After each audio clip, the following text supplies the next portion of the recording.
Hey guys, HackerSploit here, back again with another video. I do apologize for the lack of uploads over the last 1 month. We've been working on a lot of exciting stuff that has taken a lot of time, but really excited for it. There's going to be a lot of content we're going to be releasing in August. I do thank you for your support and understanding. Another thing that I would like to thank you, really all of the entire community for, is for all the support that you've essentially provided to HackerSploit in the form of feedback, watching the videos, commenting, because we very recently hit 700,000 subscribers, which is insane to think about. So I do want to thank you from the bottom of my heart for that. It just shows how far we've come as a community. With that being said, in this video, we're going to be taking a look at how to write a penetration testing report. More specifically, what actually consists of a good penetration testing report.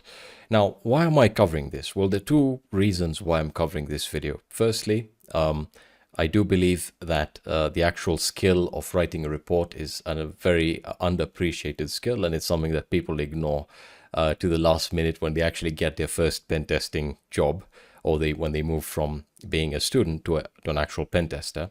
And secondly, I do see, I think I've seen this before, but most pen testing reports, or whenever you write or go on to write your first pen testing report, there's a high chance that it's not going to be perfect.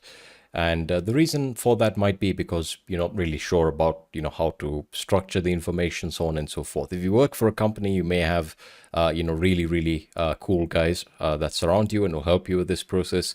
But the crux of the actual reason as to why I'm making this video all comes down to this really telling quote by George Bernard Shaw, and that is that the single biggest problem in communication is the illusion that it has taken place. Now, why is this? Why am I actually making this video? Well, because I haven't made it before, and secondly, because it's very important. This is really important. So why is it important, you might be asking yourself? Well, if you think about it, a penetration testing report is really the only tangible product that is produced by a pen test. So if you think about it, when a client contracts you to perform a pen test, what are they paying for? Because they're not paying you to remediate or patch vulnerabilities, or to help them secure or fix, patch vulnerabilities, or, help them improve their security posture. Well, they are doing that, but what are they getting for their money? What they're getting is a report that gives them a good holistic understanding and overview of the actual security posture, the vulnerabilities that currently affect their digital infrastructure, so on and so forth. So while a lot of people ignore or really hate reporting because it's the final phase and it's a lot of documentation and working in Word, and it involves collating a lot of the actual notes and the output from tools that you got, taking screenshots, etc.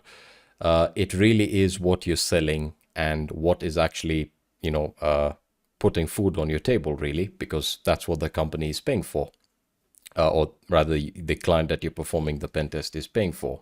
So as a penetration tester, you will be required to communicate your findings to clients and all relevant parties in the form of a detailed report that highlights the assessment process and the results obtained from the process, like the vulnerabilities, misconfigurations, etc.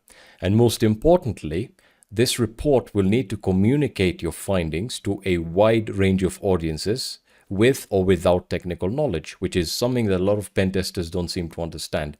Your report is not only going to be consumed by the security team or by developers, it's going to be consumed by executives, because executives are decision makers. They essentially say, okay, this is what we paid for, this is what was found. What do we need to do next? What are the next steps? Do we need to do this first? And the report helps them prioritize what needs to be fixed or what needs to be mitigated first, and whether they need to implement additional security mechanisms or protocols. So this is a skill. Report writing is a skill that is usually ignored mostly by junior pen testers until they need to actually write or report their findings. So that's why I'm making this video. Now, when we talk about the pen testing report, one thing that you need to understand is, like any document, it needs to make sense when someone reads it. And the actual issue that a lot of people or a lot of pen testers find difficult to understand is that you're going to have different eyes looking at it, right? And that means that it needs to make sense for all of these parties. Now, executives might not go through the actual technical findings, but they need to get an understanding of, what was actually found. So a good penetration testing report will need to communicate your findings in a structured and methodological format. Now, over the years, there has been a standardized methodology or format that pen testing companies have used, and this is really the format that I have used within my own reports. Now, I'm also going to be sharing a reporting template in the next set of videos, because this is not where we're going to be leaving it, but it essentially has all of these phases outlined, and again, you're not limited to using ours. You can use whichever one you want to use. So what consists, or what would you typically find within a good penetration testing report? Firstly, you have the assessment overview. All right, this is where you essentially outline how the assessment was planned, organized, and orchestrated. So what you're really trying to say here is, okay, this is what you told us or hired us to do. This is the way we set out to do it. And within that, you need to specify what guidelines or testing methodologies were used. An example of this is PTES, which is the Penetration Testing Execution Standard, and OWASP. So based on the target or the scope or the nature of assets that you're targeting, you'll need to apply different methodologies. So in the case of the Penetration Testing Execution Standard, that's typically very good for networks. If you're pen testing an organization network, etc. If you're targeting web applications, then you use the OWASP methodology.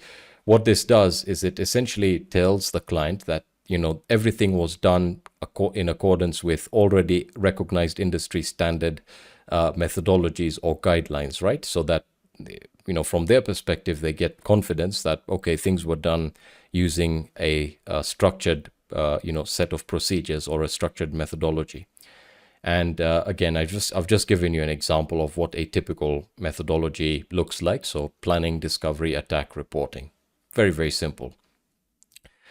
You then have the severity rating or the vulnerability summary, and I'll explain this in in various ways. So severity ratings, this is essentially where you explain how vulnerability severity is calculated and displayed and color coded within the document or within the report. Now, you'll typically be using CVSS, which is the Common Vulnerability Scoring System. So you'll typically be using associating a CVSS score to a vulnerability that you find. However, what you're trying to say here is this is how these vulnerabilities are highlighted, or rather how the severity of each vulnerability is highlighted within the document. So you'll typically see that a lot of good pen testing companies will have a color coding table that sort of highlights that if a vulnerability severity is high, it's going to be highlighted in red, so on and so forth, in addition to the CVSS score. You can also go over how that CVSS score is calculated, although that's not really important. You then have risk factors, which I'll explain when we'll take a look at a very good report that you can learn a lot from. And then you have the scope. This is very, very important, right? So the scope is where you outline the clearly defined and agreed upon scope and any exclusion. So you're essentially telling the client, this is what we agreed upon before we began the pen test within the rules of engagement document, which I'll probably cover in another video, but you're telling them, you told us to target these set of IPs. We have done that. We have not gone outside of the scope. And if the client specified any exclusions, it's also good to document that, just so that there's a sense of non-repudiation or an agreement between you and the client with regards to what you were contracted to do and what you actually delivered. And then, of course, you can also specify specific client allowances, for.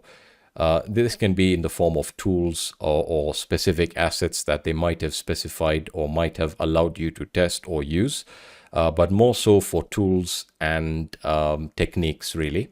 So a client might specify that you can use a set of tools but cannot use any other set of tools. You can target the infrastructure from this time to this time, etc., etc. And then you have the executive summary. Now, this is a report. This is a report within a report that is tailored for C-suite or executives. And what you're trying to pass along here is this is what was performed and this is what was found. Okay? Now, remember, the executive summary is what the executives are going to be reading. Now, some of them may have a technical background. Most do nowadays. But, you don't want to have this section too complicated because executives are decision makers. That's their job, right? Their job is to take in information and make a decision so as to ensure that the business continues operating and turning and turns a profit. So from their point of view, they want to know what was found, what we did well, or what the company is doing well from a security perspective. And they want really a final sort of a summary or a report card or a grade as to how they did. So I would really recommend highlighting the strengths and weaknesses. So this is something that's very, very important because a lot of penetration testers make the mistake of thinking that a report should only highlight the vulnerabilities that were found. And that sort of skews the report into, becoming a very negative document. If you highlight the strengths and weaknesses where you cover you say this is what the company did well. As a pen tester, you'll find that many companies do a lot of things well. And for the vulnerabilities you found, you say this is what you did wrong. And, you can also provide a summary of how this can be remediated or how this can be fixed. So you can tell the company, okay, you didn't have a firewall. You may want to consider implementing a firewall. You didn't have an intrusion detection system, so on and so forth. So you're essentially, communicating to them, this is what you need to do, or this is what you did well, so continue doing that. This is what you did badly. This is how to fix it. And again, a summary or a final report card is always useful where they sort of get a holistic view of the actual security posture.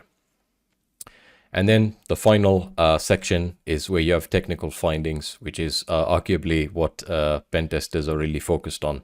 So technical findings will typically contain the following information. They can be in different order, but you have the description or a summary of the vulnerability of finding, the target system, IP or domain, which in certain cases will come before the actual description. So if you have found multiple vulnerabilities for a specific IP address or a specific system, then you can specify the IP and then highlight, findings for that IP and then move on to the next one. So you have the description summary of the vulnerability or finding, the target system, IP or domain, the severity, the risk. So you're essentially giving them an understanding of the likelihood of this vulnerability being exploited based on a lot of factors that we'll cover when we take a look at a good report. And then the impact. So in the event that this vulnerability is exploited, what is the impact to the business? You then provide, this is something that we do, especially at HackerSploit, is specify the tools that were used, just so that if the security team or the team responsible for patching or mitigating these vulnerabilities wants to, to actually replicate the exploit, they know what to use. And this is very important when an exploit an exploit or a vulnerability is exploited using a specific version of a specific tool. So always useful. You then specify the evidence, right? So this is where you share screenshots and you highlight what you're trying to do is provide them with a flow of the exploitation procedures. So this will include descriptions, screenshots, any output from tools, reports, etc. Really any information that was obtained during the actual exploitation process, you highlight it here. And this essentially ensures that they can replicate the exploit without any issues. So within technical findings, if the client and the responsible individuals cannot replicate an exploit, then you've not done your job well enough. And then you can specify any references and remediation or patching guidelines. So you can say, okay, this is how to fix this vulnerability. You can provide reference links to, various links online, so on and so forth. Now, I will be highlighting in probably other videos the tools that I use for, during a pen test to essentially take screenshots, document what I'm doing, document output, etc. So that when I move on to the reporting phase of a pen test, I have everything where I need it to be. I don't need to go back. And this is something that happens a lot. So if there's one thing to take away from this right now, immediately, is when performing a pen test, just make sure you're documenting everything. Doesn't matter whether it's important or not. The likelihood that it will be important is very high. So, if you're using tools like Nmap, just make sure you're saving the output, take screenshots, all that good stuff. Okay, now that we've got an understanding of what a good report looks like from a structural perspective, let's take a look at a couple of resources that I want to share with you guys that will, help demystify the process of writing a penetration testing report. And then I'll also go over something really interesting that we'll be doing every week. All right, so I'm currently in my browser, and the first resource that I want to share with you is a site called pentestreports.com. Now, this is where I recommend that you get your starting point. This is where you actually begin. If you've never written a pen test report before, don't worry. It's not that difficult. You just need to understand the structure. That's very important. And you'll improve as you continue to write reports. So this is essentially a collection of sample pen test reports and downloadable templates. The samples have been submitted by pen testing companies or cybersecurity companies, and the client information has been redacted. So you can learn a lot from that. So if you click on sample pen test reports, you can see the reports from Bishop Fox, Bugcrowd, Cobalt. So, really, really big companies and well-respected companies. So you can take a look at all of these reports, get an understanding of how they report their findings. You can learn you can actually take a lot from them with regards to how to present your findings, how to present your report. And again, one thing that I need to point out is that if you work as an independent security researcher, then of course you need to set up your own template. We will be sharing our own template that we use over the next couple of days so that you guys can actually start using it. If you work for a company, you already will be given a template. So again, the only thing, you can learn a lot from some of these samples is how to present information, how to, present the evidence, so on and so forth. So do take a look at these reports. A couple of good ones that I found here. For example, Bytes Pen Testing. This is the long penetration testing report. One thing that I want to highlight is that for some of these reports, you can see that they're tied to a specific web application or mobile application. So just take that into consideration. These reports might not be limited to network penetration testing or AD penetration testing. They might be limited to a specific application. So if you go through it, you will find what you're looking for. So if we take a look at this one here, you can see we have it in a PDF format, and you can go through it and take a look at it. You can also download it. So you can see there we have this is sorted into chapters, and you can see that how that information is highlighted under technical findings, port, the CVSS base score, risk factor, the actual CVE identifier, if this vulnerability is tied to a CVE identifier, summary, so on and so forth, and then of course references. So do take a look at this, very, very useful. And then of course, what I also recommend you doing is take a look at the downloadable templates. Now, I know a lot of you might have already used the offensive security templates. I don't recommend using them because these have been designed for the OSCP, and they lack some of the other sections that are very important, that might not be important to you right now, but the more you practice, the better you will become. So if you're doing boxes on Hack the Box, if you're doing boxes on VulnHub, try HackMe, try and write reports. Try and write a professional report. Doesn't need to be complicated, or you don't need to go through a very hard box. Just start learning how to write reports. Trust me, it'll become really, really important. So I do recommend taking a look at the one provided by SatiX. So take a look at this one here. This is a very good template. It's in a document, it's in a doc format, so you should be able to modify it based on your requirements. And then we have a plan template, which is used for planning a pen test. If you're a junior pen tester, that's not going to be something that you're going to be involved in. It's essentially used to specify the actual plan, and then this is communicated to the client, so on and so forth. Now, if you want pretty much one of the best resources on how to write a good penetration testing report, please take a look at this SANS white paper. It's absolutely free to view. It was posted in 2010. It's by Mansour Al-Rabi, and it's a PDF file, but this is, if there was one resource that I wish I had, and I did go through it, so I did have it, it's this one. I still use it to teach this to penetration testers of all levels. because it might be a little bit outdated, but it really is what I expect within a good penetration testing report. So all of these links will be in the description section. This is the white paper here. So what Mansoor has done is he's actually gone through and provided is essentially gone through and highlighted what consists or what makes up a good penetration testing report. So you can see he highlights the methodology used during report writing. So report planning, information collection, writing the first draft, and then review and finalization. It's very, very funny. I always laugh when I see that it's circled review and finalization, because when you finalize or when you're done working on a report, there's going to be multiple revisions. There's going to be like different people doing different things. And then, of course, the report has to get approved by the higher ups, right? Or a senior pen tester in some cases. So I'll not go over this entire process because I've already covered it, although I recommend you do this. It highlights the entire process of, writing a report, which might be useful for, different levels or different individuals. You don't need to be a pen tester to learn a lot from this. What I do want to cover is the actual sample pen test report right over here. So you can see this is the appendix.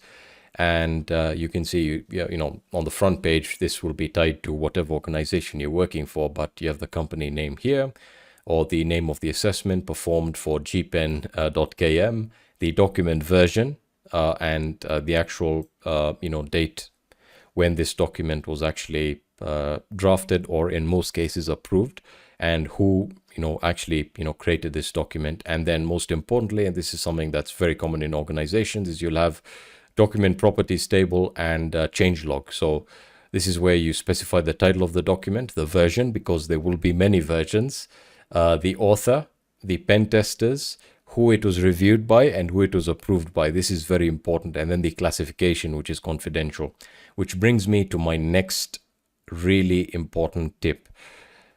A pen test report is very important information. It's critical information. And the client that you're performing the pen test for, in good faith will trust you to store and transmit this report securely and ensure that it is not leaked. Because if an attacker gets a hold of this, you've essentially given them the keys, or let's say at the very least, a better understanding of this organization. So do keep that in mind. Do not store your reports in different places. Have a centralized location, have backups, make sure stuff is encrypted. You understand what I'm saying, because these documents are all confidential unless they've actually been declassified, if I can use that, or the client information has been redacted, which is commonly done with these samples. And then of course you have version control, which sort of gives the client an idea as to who made the changes, so on and so forth.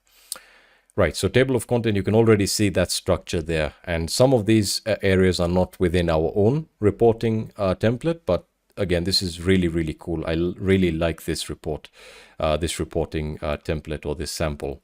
So you can see they've stated or highlighted the executive summary. So I'll just go through it and I'll actually show you how good this report is. So even with this little text, you'll actually understand what this company was contracted to do, what they did, etc. So executive summary. This document details the security assessment, which is the external penetration testing of gpen.km.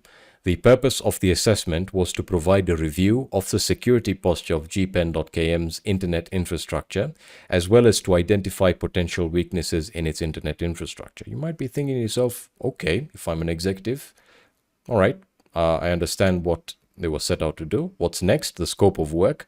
All right, so scope of work, the security assessment covers the remote penetration testing of 2 accessible servers hosted on the following IP addresses. The assessment was carried out from a black box perspective, with only supplied information being the tested server's IP addresses. No other information was assumed at the start of the assessment. Now, while I do not like the way the scope is highlighted, because I typically highlight it in a table, it's much better. Just that paragraph has explained to anyone what systems were tested and what approach was used. The only thing that was given to us was the IPs. As a result, we performed a black box penetration test. Beautiful, absolutely beautiful. And then of course, you have the objectives, right, which all fall under the executive summary. I just want to make sure that's clear. So project objectives, you can see that the assessment was carried out to gauge the security posture, etc., etc. The result of the assessment is then analyzed for vulnerabilities. Given the limited time that is given to perform the assessment, only immediately exploitable services have been tested. The vulnerabilities are assigned a risk rating based on threat, vulnerability, and impact. Fantastic. They've essentially said, this is the objective of this assessment. This is what we did based on the timelines that we were given. And the vulnerabilities are essentially assigned a risk rating. So while we usually have a severity rating section in ours, in this case, this is already explained that. And then the assumption, this is very important as well. You can see while writing the report, we assume that both IP addresses are considered to be public IP addresses. The non-disclosure agreement and rules of engagement have been signed, and based on the information gathering phase, the company name is gpen.km. So I've not covered what the rules of engagement document is, but it's essentially a document that is agreed upon and signed before the pen test is performed. It's essentially a document that highlights the rules of engagement and needs to be agreed upon by both the pen tester or the pen testing company and the client. It essentially outlines, what needs to be done and the rules that will govern what you can and cannot do. And that document, you need to adhere to that document, because if you go outside of what was highlighted and agreed upon within the rules of engagement document, then you're in very murky water. So do keep that in mind. We don't usually highlight the timeline because we highlight that information in a different document, but this just says this was done when, when it was done and when the actual assessment was concluded. And of course, right over here, you have the summary of findings, which I highlighted. So this still falls under the executive summary. So we typically use a simple table like this, where we have the actual color-coded meaning associated to a severity level. So low, medium, high, critical. So, from this, the executive knows, okay, we have 3 low risks in terms of severity and 6 critical risks. Okay, they understand what's going on at a high level. And then this is where I said, under the executive summary, where you highlight the strengths and the weaknesses of the company. So what the company did right and what the company did wrong. So in this case, you can see they've actually, the way this was written was just beautiful. So gpen.km needs to pay more attention to information security. We were able to access one server in less than an hour. So they're highlighting the urgency here. All right, so gpen.km needs to invest in implementing a defense-in-depth approach to have multiple layers of security to protect the information asset. Other areas such as processes and people should be emphasized as well. Systems and network hardening and secure configurations, for instance, should be implemented to strengthen the different layers of security within gpen.km. So right over here, they've highlighted the high-level findings from the external pen test. So they've said, okay, gpen lacks defense in depth, etc. Now, an executive is not going to go through this, and they've anticipated this. So they have a summary of the recommendations. All right, so you can see right over here, adopt a defense in depth approach, and then they go through what the company needs to do. And this is very clear from an executive's perspective. Number 1, deploy host intrusion prevention systems. Okay, so now the executive says, okay, that's what we need to do. Let's start analyzing what solutions are out there, what they cost, and we can begin implementing them. Perform security hardening on servers in the production environment. Hey, developers, hey, security team, start doing that. Implement patch management systems to provide centralized control over fixes, updates, and patches to all systems. Hey, blue team, get your ass on that. You can actually see from an executive's perspective how important this is. And of course, that is highlighted in much greater detail. And then, of course, you have the methodology that was used. So as I said, the actual layout or order can be sorted differently in so long as it makes sense. So in this particular case, no specific methodology was used. The company's methodology, or the methodology that was used by the pen testing company, is broken down into 3 phases: planning, exploitation, reporting. So, information gathering, detecting live systems, recon, scanning and fingerprinting. Under exploitation, we have vulnerability assessment, enumeration, exploitation, and then during reporting, finding analysis, risk calculation and rating, and then reporting. And then this methodology is broken down into the individual phases and explained much better. And then under reporting, you can see they've highlighted that, okay, based on what we found, we have displayed our findings, and we calculated risk based on the risk formula that everyone who works in cybersecurity knows, which is threat times vulnerability times impact. And then they give you a nice matrix here. So, really cool.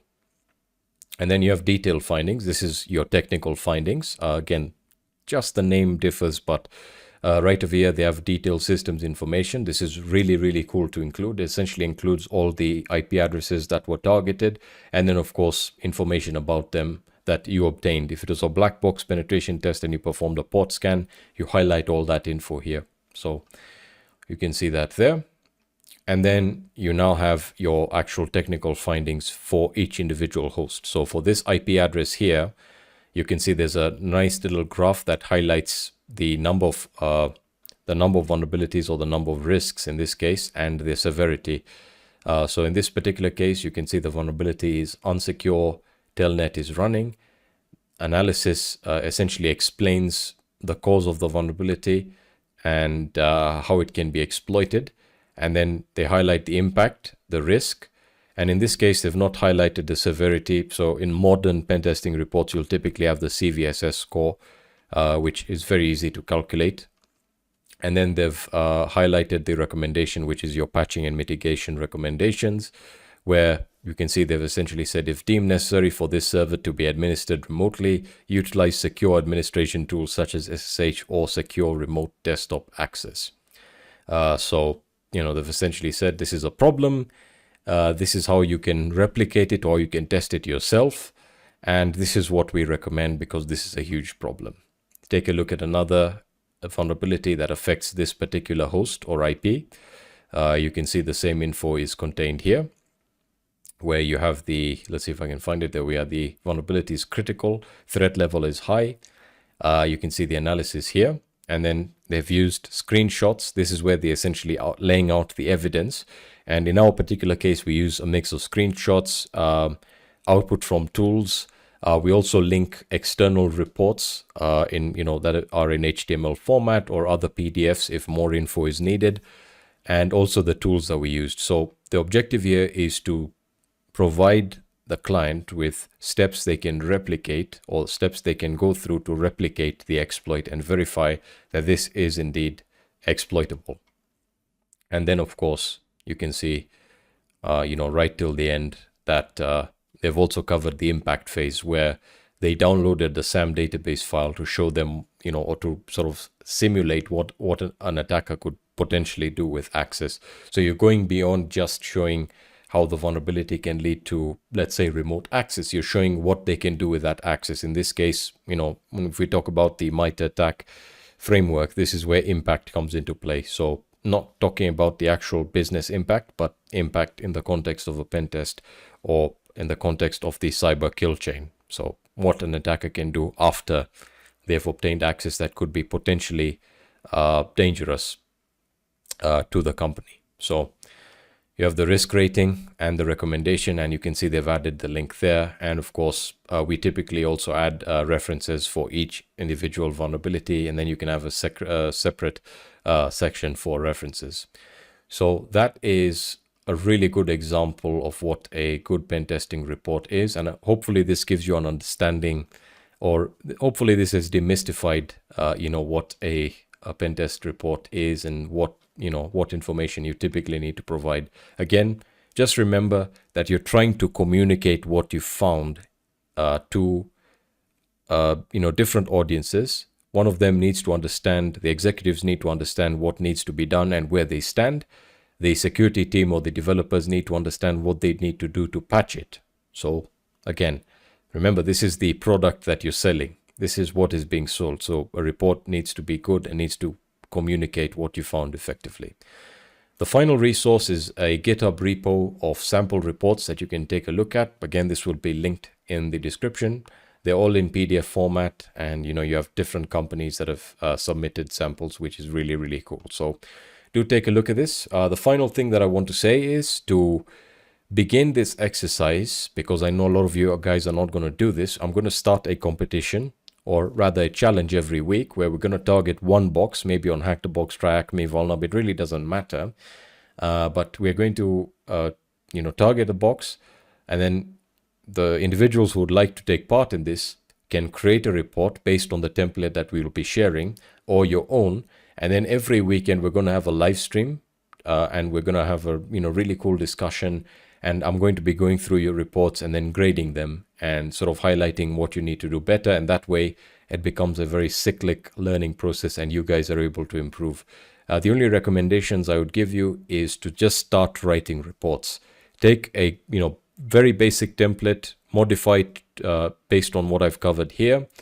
And then, if you're targeting a box, if you're doing a CTF, just write the report. Just write a report. And in my case, the only way I can help you is by reviewing it and telling you what you need to improve or what you did good, because again, it's not all negative. So thank you very much for watching this video, guys. A huge thank you for all the support and for helping us reach 700,000 subscribers. We have a lot of stuff planned to release this month, so your support is, greatly appreciated always. With that being said, I'll be seeing you in the next video. Peace. I just want to take a couple of moments to thank our Patreons. Thank you, Michael Hubbard, Dustin Umpress, Jerry Speds, Doozy, Sid Saab, Ryan Carr, Shamir Douglas, Jojo Bibi, Palangos, Kush Kev, RS, Nino Buikov, and David Bricker. You guys are really awesome. Thank you very much for supporting us, and you guys make these types of videos possible. So we really appreciate it, and we look forward to producing even more high quality content.